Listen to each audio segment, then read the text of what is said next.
और बहुजन समाज का जिस तरीके से इस समय मुद्दा निकल करके आ रहा है कि प्रोफेसर रितु जो है दिल्ली यूनिवर्सिटी पर लगातार अपने हक और अधिकारों के लिए अपनी मांग को लेकर के बैठी हुई हैं, और जबकि पुलिस ने उन्हें क्लियर दिया था, रात के अंधेरे में पुलिस ने उनका जन समर्थन को जो उखाड़ के फेंक दिया था, उनका धरना प्रदर्शन का स्थल भी हटा दिया था, फिर भी दोबारा वो उस स्थल पर बैठ गई हैं और अपनी मांगों को लेकर अधिकारियों को लेकर के उसके बाद ही निकलेंगी वहाँ से। सर्वप्रथम क्रांतिकारी जय भीम।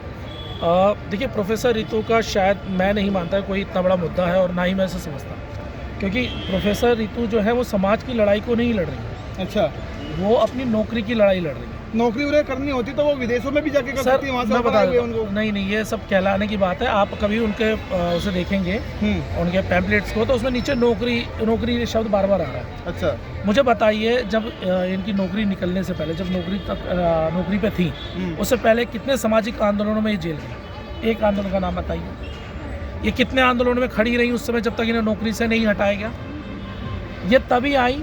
देखिए, मैं एक बात हमेशा कहता हूँ, हमारे जो पढ़े लिखे वो बुद्धिजीवी व्यक्ति है ना, उन्हें तभी याद आती है जब उनका वो शोषण हो जाता है। जब तक वो नौकरी पे होंगे, जब तक वो अपने सरकारी कर्मचारी के बड़े पद पे बैठे होंगे ना, तब तक उन्हें समाज याद नहीं आता। तब तक उन्हें सिर्फ मज़ा आता है नौकरी का, तनख्वाह का। और जब इनकी नौकरियां चली जाती हैं, इनके रिटायरमेंट का टाइम है, इन्हें याद आ जाती है समाज की। तो मुझे बताइए, समाज का मामला है कहाँ, ये बताइए। समाज इसलिए तो साथ नहीं दे रहा।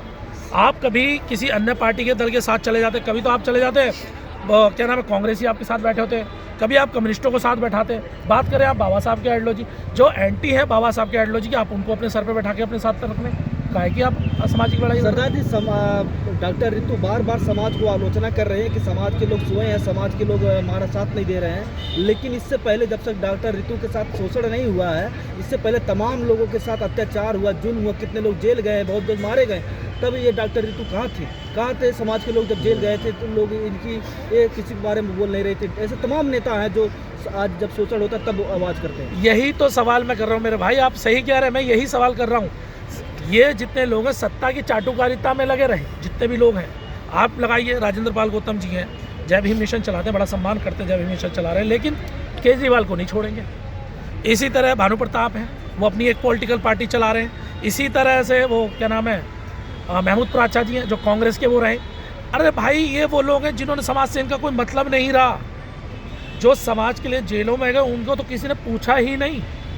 हम लोग क्यों नहीं उनके साथ खड़े हो रहे? यही एक मुख्य कारण है यार। अगर आप लोग समाज के साथ खड़े होते तो आज हमें भी आपके साथ खड़े होते खुशी होती। क्या वो समाज के जो अब तक जिनके साथ शोषण हुआ, बहन बेटियों के साथ अत्याचार, क्या वो बहन बेटी समाज की नहीं थी? क्या जो गरीब समाज का जेल गए थे, जो गरीब समाज के लोग थे, उनके साथ अत्याचार हुआ था, क्या वो समाज के नहीं थे? डॉक्टर रितु कह रहे हैं कि मैं बहन समाज की बेटी हूँ, मेरे साथ कोई साथ नहीं दे रहा है। समाज की बेटी, हम उसका सम्मान करते हैं, समाज की बेटी है। लेकिन मेरा बार बार ये कहता है कि अपने घर के गद्दारों को भी सुधारने की आवश्यकता है। मैं बार बार ये बात कहता हूँ, और उसका मुख्य कारण यही है कि सियासत के लिए समाज का प्रयोग नहीं होना चाहिए, समाज के नाम का जी। सरदार, सियासत के लिए बार बार समाज का नाम यूज किया जा रहा है, उसके अलावा काम नहीं किया जा रहा। कल डॉक्टर रितु के जहाँ पर वो लगा हुआ पत्थरबाजी भी हुआ है, उस पर क्या कहना चाहते हैं? देखिए, जिन्होंने ये काम किया उसका विरोध होना चाहिए। मैं कह रहा हूँ, अगर पत्थरबाजी हुई है तो उसका विरोध होना चाहिए। अभी मेरे एक बात जानकारी में आ रही है, एक बात मेरी अभी जानकारी में आई है, नई बात, वो ऐलान कर रहे हैं कि अब यूनिवर्सिटी के गेट पर बाबा साहब की प्रतिमा लगाएंगे। ये बात सामने आ रही खुलकर। तो क्या ये गलत है? अरे मैं बता रहा हूँ भाई, एक बात समझिए,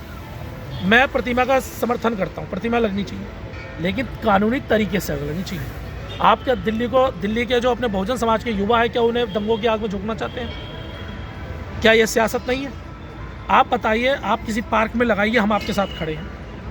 आप किसी अपनी जगह में, आप अपनी जगह खरीदिए, वहाँ पे बाबा साहब की प्रतिमा लगाइए, बौद्ध धर्म आप बनाइए, आप बौद्ध विहार बनाइए, हम आपका साथ देंगे। लेकिन अब आप ये कह रहे हैं जब आपको समर्थन नहीं मिला तो अब बाबा साहब के नाम पे सियासत शुरू होगी, और यूनिवर्सिटी के गेट पर बाबा साहब की प्रतिमा लगाने के लिए। तो उसमें क्या होगा, भावनात्मक हमारे जो युवा है वो चला जाएगा, पुलिस लाठीचार्ज करेगी, हमारे जो युवा पढ़ने वाले बच्चे हैं उनके ऊपर FIR होगी। तो क्या दंगों की आग में एक बार छोड़ने की तैयारी है जो अन्य दलों के लोग हैं? ये सियासत नहीं तो क्या है? क्योंकि मैं आपको एक बात बता दूं, ये लोग जितनी सियासत करते हैं, एक बच्चे की जमानत कराई हो तो मुझे बताइए। सरदार जी, आप कह रहे थे कि महमूद पारचा और भानु प्रताप जैसे कि राजनीतिक संगठन चलाते हैं, लेकिन उन्होंने तो अभी जंतर मंतर पर इतना बड़ा धरना दिया, EVM की आवाज़ उठा रहे हैं। वो आप कह रहे हैं कि वो मतलब इधर मतलब अरे सर, जो पॉलिटिकल पार्टी के लोग हैं, मैं साफ आपको कह रहा हूँ, वो पॉलिटिकल पार्टी से जुड़े हुए लोग हैं। कभी आपको वो किसी के मंच पे दिखें, कभी किसी के मंच पे। वो इस तरह के बिन पैंदी के लोटे हैं, जिसका मंच मिल जाएगा उसके मंच पे खड़े होकर बोल देंगे। उनका काम ये है, यानी जहां मन करेगा वहां का वो ले लेंगे। अब मुझे बताइए कौन से कार्यक्रम में वो नहीं जाते, अपने भाषण देने चले जाते हैं। अब ईवीएम का मसला उठ रहा है, जब चुनाव खत्म हो तो ईवीएम करना शुरू कर दिया। उससे पहले ऋतु वाला मामला आ गया, उससे पहले अलग। अरे भाई, ये सियासत करने के लिए आए, मुझे बताओ, कोई ईमानदारी के साथ मुझे बता दो, भाषणों के अलावा कोई कार्यक्रम क्या हो तो बताओ।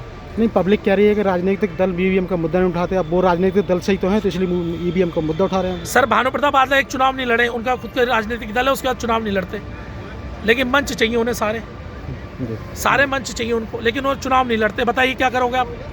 कभी कांग्रेस के साथ मीटिंग कर रहे हैं? याद है आपको, अभी कुछ समय पहले जब कांग्रेस अपनी यात्रा निकाल रही थी तो पहुंच गए थे कांग्रेस के मंच पे। पहले जब पिटाई का, जब लड़ने का टाइम आएगा तो समाज याद आ जाएगा, जब मलाई चाटने का टाइम आएगा तो समाज याद नहीं आएगा। तब यही 4-5 क्रीमी लेयर के नेता कहना क्या चाहते हैं, मतलब प्रोफेसर डॉक्टर रितु ने जो अपने हक अधिकारों के लिए खड़ी हैं, उनको न्याय ना मिले? नहीं, न्याय मिलना चाहिए, लेकिन उसका समाज का प्रयोग नहीं होना चाहिए, समाज का यूज नहीं होना चाहिए। समाज उनका साथ नहीं देगा। आप कानूनी लड़ाई क्यों नहीं लड़ रहे? आपकी अगर नौकरी गई, आप कानूनी लड़ाई लड़िए ना। कानूनी नहीं है तो समाज साथ आप कानून से जाइए, आप करिए, कोर्ट में केस भी नहीं हो रहा अगर आप सही है तो। लेकिन आप ये चाहते हैं कि वहाँ पे दंगे हो जाए, दंगे होने के बाद बच्चों के साथ घटना हो जाए और उसके बाद आपकी राजनीति की रोटी सिक जाए। तो ये चीज़ नहीं होने देंगे, चाहे कुछ भी हो जाए। सरदार जी, राम भद्राचार्य कह रहे थे कि जो राम का नाम नहीं लेता है वो चमार है, तो इस विषय पे आपका क्या कहना है? पहली बात तो हम तो राम का नाम लेते ही नहीं है। हाँ, मैं चमार हूँ, बोलो, मैं हूँ, खुश हूँ, मेरी जाति जाटा हुआ मैं हूँ, क्या उखाड़ेंगे मेरा? पूरे विश्व मैं नहीं मानता राम को, मैं नहीं मानता कृष्ण को। पूरे विश्व में 8 अरब जनसंख्या है, 8 अरब जनसंख्या में भारत एक ऐसा देश है जिसमें राम को नाम लिया जाता है, बाकी पूरे दुनिया में कोई राम का नाम, तो क्या पूरे? अरे भैया, थोपेंगे क्या हमारे ऊपर? थोपेंगे?